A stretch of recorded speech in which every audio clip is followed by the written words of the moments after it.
revenez toujours au principe. Est-ce que les animaux dans la nature se demandent que selon leur mode de vie, ils doivent boire quoi? C'est ça. Non, ils sont encore connectés à leur intuition. Et si vous êtes connecté à votre intuition, vous saurez ce qui est bon pour vous ou pas. On n'aura pas besoin de vous expliquer. Il y a des gens que quand ils sont malades, ils sentent la plante qu'ils doivent manger pour guérir. Les chiens, quand ils sont malades, ils se baladent, ils mangent les herbes qui les soignent. Comment nous pouvons croire que le chien est capable de faire ça et nous ne sommes pas capables? C'est parce que nous avons été déconnectés de notre réalité d'être divin. Donc vous allez vous poser 1 milliard de questions si vous réfléchissez sur cette base-là. Évidemment, vous qui avez des chantiers et qui vous déplacez beaucoup, vous dépensez aussi beaucoup et vous déshydratez aussi beaucoup. Vous devez en tenir compte. Mais il faut bien savoir que vous êtes aussi un être divin. Vous n'avez pas besoin de boire pour vivre. Vous n'avez pas besoin. Mais vous avez besoin de respirer. Donc vous devez bien harmoniser votre respiration pendant le travail. C'est le higher level dont je parle. Et si vous faites des choses de higher level, et si vous aspirez à une vie haute, vous devez vous armer d'une armure de guerrier. Et donc, avoir une attitude de haut niveau, quoi. Je forme des ministres, des grands DG à ce sujet. C'est pour ça que je ne fais pas de conférences, je n'ai pas de temps. Et donc, vous qui avez des grands projets, vous qui avez des choses, vraiment un avenir prometteur, ne vous amusez pas avec ces paramètres-là. Ne vous amusez pas à vous faire balancer avec des gens qui vous vendent des eaux alcalines. Je vous signale que dès qu'on met l'eau alcaline dans une bouteille, en quelques heures, les minéraux précipitent. Donc, il devient plus bon pour votre santé. Il vous calcifie les os. Vous finissez avec les problèmes d'arthrose. C'est pour ça que ces eaux-là, il ne faut pas boire sur un gros temps. Il faut boire ça immédiatement quand on a produit. Et il ne faut pas mettre ça dans une bouteille plastique. Il faut mettre ça dans une bouteille cassable. Or, ils ne peuvent pas. Donc, l'idéal pour vous, c'est de prendre votre eau, faire bouillir, stocker à la maison de préférence dans un vase en argile. Si vous n'avez pas, dans un vase en verre ou en porcelaine ou des choses comme ça. Ou dans le vase le melon qu'on a séché là, on a vidé l'intérieur, on met le calebasse.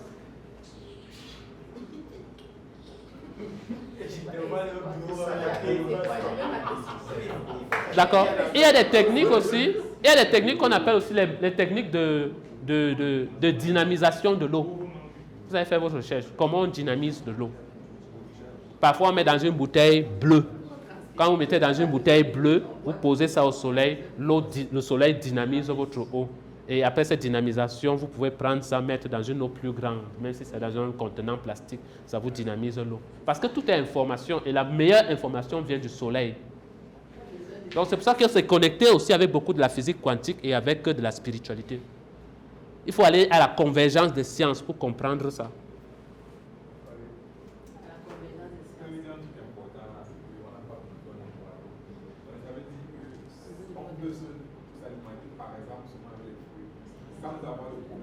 Il y a des gens sur cette terre qui, depuis 1 an, 2 ans, 3 ans, 6 mois et autres, ne mangent rien et ne boivent pas.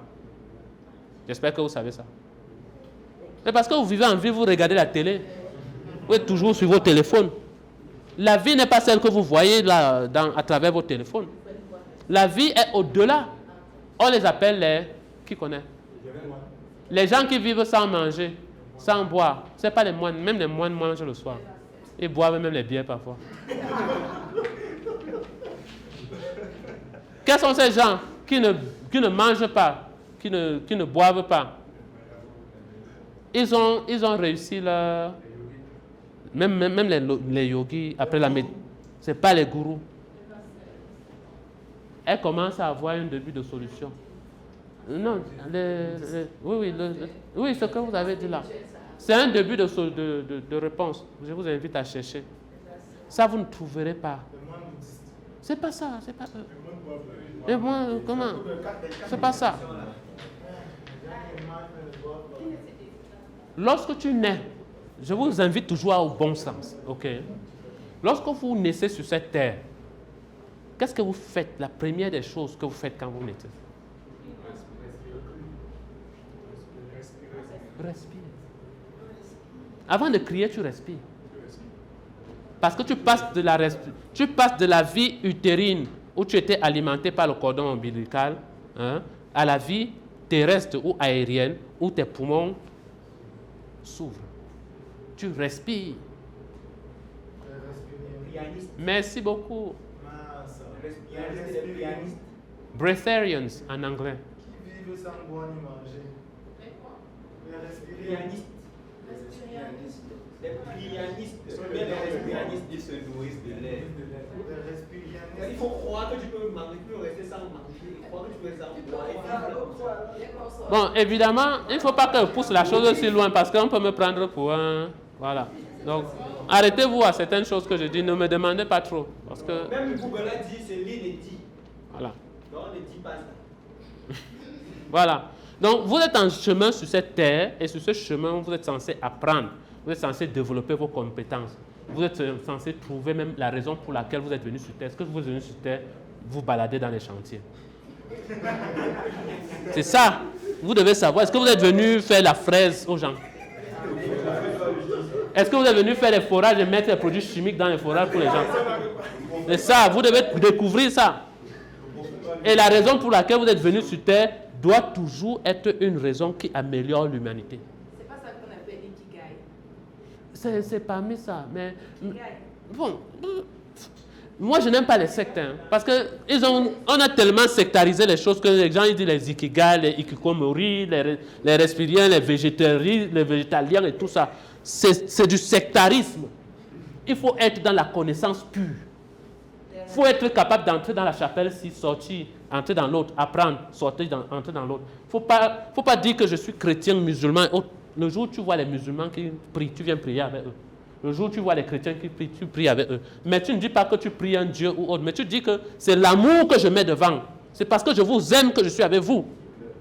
C'est parce que je veux bâtir l'humanité avec vous que je suis là. Ce n'est pas parce que je viens prier votre Dieu, moi je m'en fous de lui, quoi.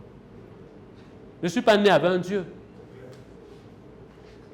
C'est cet amour-là, c'est cet amour infini et non discriminatoire qui doit vous pousser à vous améliorer chaque jour.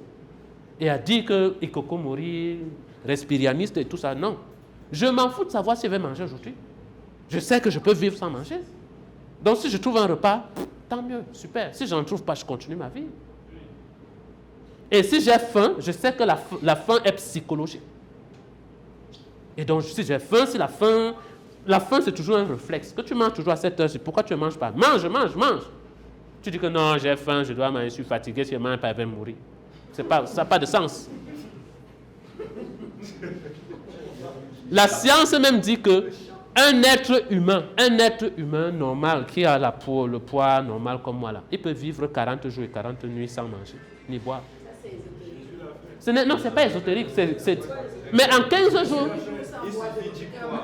Mais comment? Je sors du suivi d'un malade de cancer qui allait à Paris se faire suivre ou consulter récemment. Il a dépensé 15 000 €. Il est revenu. On lui a dit qu'il faut qu'on l'opère. Cancer de la prostate et d'autres choses même dans son corps. Il a dit que non, je ne suis pas venu pour qu'on m'opère, je ne suis pas préparé, je reviens après. Il comptait repartir. Désespéré, il s'est mis à lire pour trouver une solution. Il s'est mis à lire, il est tombé sur le jeûne. Il m'a appelé. Donc on fait comment? Le jeûne là, qu'est-ce que tu as déjà entendu parler du jeûne? Je dis que comment? Tu parles à qui? Je suis le roi des jeûneurs. Il me dit que mais comment tu ne m'as pas dit ça depuis? Je dis que est-ce que tu es prêt? Tu n'es pas prêt. Tu dis moi, je suis ton père, j'ai 53 ans, tu me dis que je suis prêt. Que tu n'es pas prêt. Je ne t'ai pas parlé de ça parce que tu n'es pas prêt. Tu aimes encore boire les bières. Tu ne comprends pas que toi, chef d'entreprise comme tu es là, avec tout ce que tu as des choses que tu ne dois plus faire. Il me dit que je fais alors comment? Je dis que fais ce que tu veux, lis tes trucs là. Si tu veux faire le jeûne, je t'encourage dedans. 2 jours après, il me dit que ça fait 2 jours, il n'a pas mangé, ni bu. Et il a fait 6 jours sans manger ni boire. Le 6e jour, il m'appelle, il dit c'est grave, donc j'ai les vertiges, je fais comment? que je suis rentré là. Ma glycémie est à 6, hein? 0,6. La normale, c'est 1. Ma glycémie est à 6. C'était un diabétique. Il faisait une glycémie de 2. Il me dit que je suis à 0,6. Ma femme a regardé, elle a dit que 0,6 c'est déjà la mort. Je dis que, est-ce que tu es alors mort? Je dis qu'elle a mesuré ça quand? À 16h, on est quelle heure? 20h. De 16h à 20h, tu n'es pas mort. Je dis que, calme-toi. Elle a tellement fait le bouillon pour que je rompe le jeûne. Je dis que, tu ne vas pas mourir. Attends-moi, j'arrive sur Douala demain matin. À 20h là, j'appelle ma femme qu'elle me boucle le billet. Elle me boucle le billet. Le matin à 4h, j'étais à l'agence pour partir. Je le retrouve. Le gars avait perdu 10 kilos en 6 jours. Il dit que les 7 10, il a même perdu 2 jours. Il me dit que ça fait 2 jours qu'il s'est pesé, il avait perdu 10 kilos. Vous voyez? Il avait perdu 10 kilos, sa glycémie était régulée, son poids et le ventre étaient partis, tout. Il me dit que pendant tous les 6 jours, il pissait chaque jour. Hein. Il dit que ça m'a étonné, que je pisse toujours alors que je n'ai pas bu. Est-ce que je suis en train de me tuer progressivement? Et que sa femme a appelé la famille pour faire le conseil de famille, qu'il ne mange plus. On ne comprend pas. Je lui ai dit de ne pas annuler son voyage pour Paris pour aller se faire opérer. Il ne mange pas, je ne comprends pas. Je dis que chaque nuit, sa femme le tâtait pour savoir s'il est déjà mort. Le jeûne, c'est le sommet des sommets. Mais ça demande beaucoup de travail sur soi. Entreprendre, c'est un chemin difficile. Mais ça demande beaucoup de travail sur soi. Même chose pour tout. Être meilleur dans sa filière, ça ne c'est pas donné à n'importe qui. Mais ça demande beaucoup de travail sur soi. Parce que le meilleur travail que tu puisses faire sur terre, ce n'est pas visiter les chantiers. C'est travailler sur toi. Être capable que quand on t'insulte, comme on m'a insulté il y a 5 mois là, que tu restes zen. Quoi. Tu envoies même des fleurs à ceux qui t'ont insulté. La mission est simple. Voici une arme capable de changer le mindset du continent africain.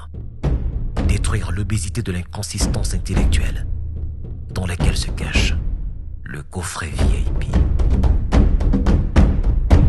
Il possède une arme contenant 200 heures de formation et 8 ans d'expérience entrepreneuriale. Recevez le pouvoir de devenir une meilleure version de vous-même. Armez-vous de cette clé pour une réussite entrepreneuriale.